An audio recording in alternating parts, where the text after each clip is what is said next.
Hi, this is Dr. Eddie Morgan over at Clovis East High School. I want to help you with your homework tonight. This is the Math 1 Unit 2 Review B worksheet.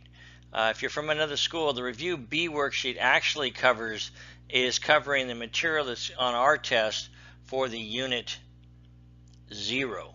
We combine Unit 0 and Unit 2 this year. So this is the Unit 0 material that we've put in here. So let's get started. The first question asks us to circle the statement that best describes the graph below. So here's our graph. We're looking at it. And notice my four options are 2 linears and 2 nonlinears. So let's start there. Obviously, this graph is not a straight line. So because it's not a straight line, that means it's not linear. So we can immediately eliminate A and B. So now we have 2 nonlinear. It says this graph is not a straight line. That's true.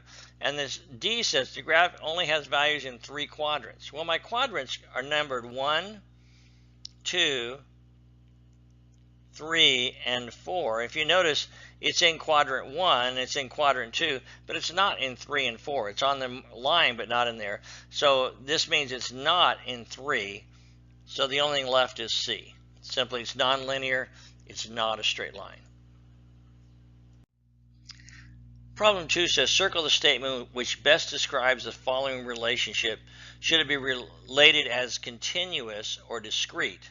Discrete are things that move in steps, usually whole numbers like 1 car, 2 cars, 3 cars, whereas things like distance and time, they go continually from one to the other. And so we're asking, how about your height over the first 18 years of life?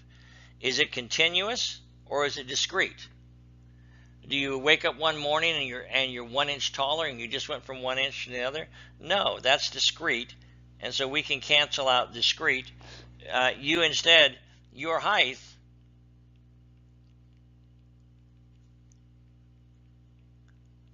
does not grow in steps. You don't go 1 foot, you're not 5 foot 1 inch today and then suddenly you're 5 foot 2. You go all the distance in between. So it's got to be continuous. So let's look at the continuous and see what they say. This says continuous, your height grows gradually. That's true, not in steps. Whereas this says continuous, but your height grows in steps. Well, growing in steps, that means discrete. So they're just kind of trying to mess you up by giving you the right word but the wrong definition. So our answer is continuous. Your height grows gradually, not in steps. Problem 3 states that Joel knows that there's a relationship between his batting average and the time he spends practicing at the batting cage. The question is, which is the independent and which is the dependent variable? So if I ask the question, which variable depends upon which? Does the batting average depend upon the time, or does the time he spends depend upon his batting average? And obviously, we're looking at this and saying, no, you know what? His batting average is going to get better as he practices, so it depends upon the time he practices. And since this batting average depends on, that makes the batting average the dependent quantity. And so the independent quantity is going to be the time of practice.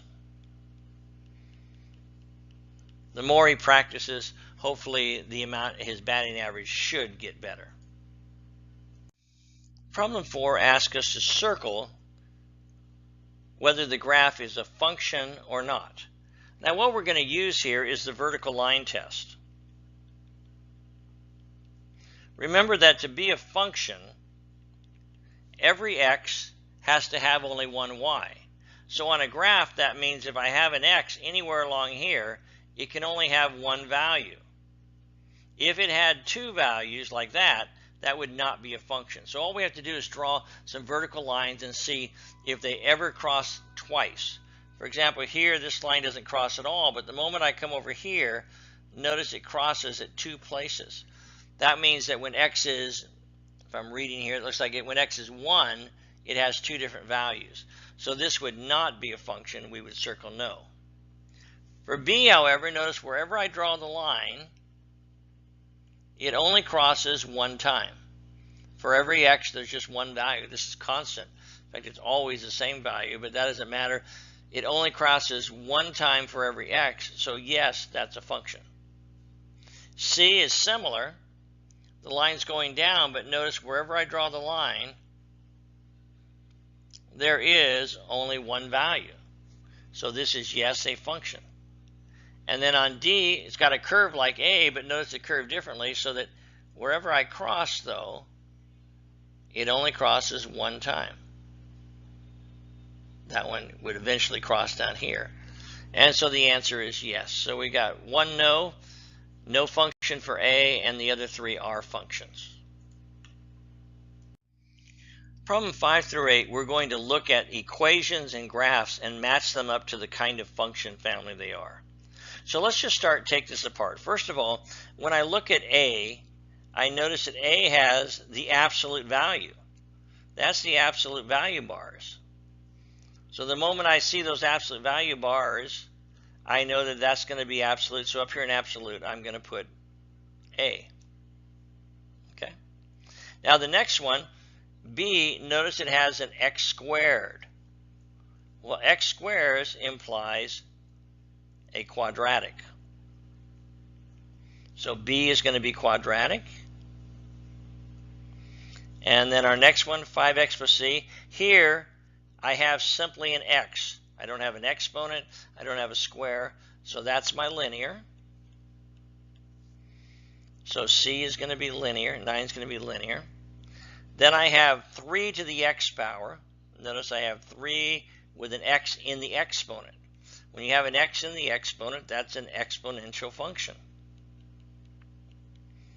So d is going to be exponential. That's c. And that leaves us e to be piecewise. The thing about piecewise is notice that you have different functions over different ranges. So that's what makes that an piecewise function. So there's our answers, E, A, D, B, C. Now let's fill in the second column with the graphs. The first graph 1 here, notice that it's always increasing, but it's not a straight line. So this is our exponential equation. So we're going to put 1 under exponential, so 7 is 1. Our second one, notice, is always increasing, but it is a straight line. So this is our linear. So number 2 is linear. Our third one here, notice this distinctive V look. When you see the V look, you know you're dealing with an absolute value. It's straight, and straight has a V look and it's straight line, so that's our absolute value. So that's going to be number 6 is going to be 3. Number 4 has a line, a horizontal line, and then a line up. It's not a V, but it notices two different lines, one line here and one line here. So that's what you get with a piecewise. So 4 is going to be piecewise. And then finally, here's our traditional, what we call parabola, and this is definition is our quadratic. This is the one that is the x squared. So 5 is going to be x squared. All right, I hope that helped.